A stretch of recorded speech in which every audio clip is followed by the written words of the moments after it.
This is day 53 of trying the Arena God A to Z challenge. Today, I'm playing Jhin. If I learned one thing from playing Jhin, it would be that his ult is probably the biggest bait of all time. They lure you in with insane amount of damage and the extremely low cooldown, getting down to like 10 seconds late game. Well, I shouldn't say it's the biggest bait, it's more of like the biggest gamble. When you play Jhin, you either ult straight away or you don't ult ever. If you choose the former, you have to guess correctly where they are, and if you miss, you can get punished really hard as you're just a sitting duck in your ult. If you land your shots, then that's usually enough to win a round. So use your ult if you like to gamble, and don't if you like to play it safer. I prefer not ulting and guaranteeing DPS with just autos, as Jhin is still Jhin and will have like over 800 AD in later rounds. A cool little tech you can do is starting with Force Shot. I haven't found that many use cases for it, but it's an option if you want to try it.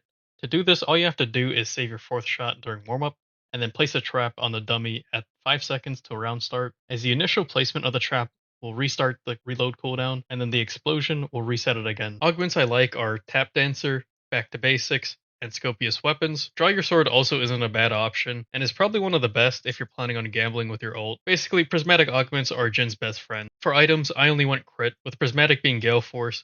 I didn't try Lethality Jhin, but if I had to take a guess, it isn't bad. It's probably playable. For teammates, he isn't tied to an enchanter, which is pretty nice as an AD carry. Instead, having a teammate that can set up is pretty good for him. In total, it took 6 games. I'm giving Jhin a 8.5.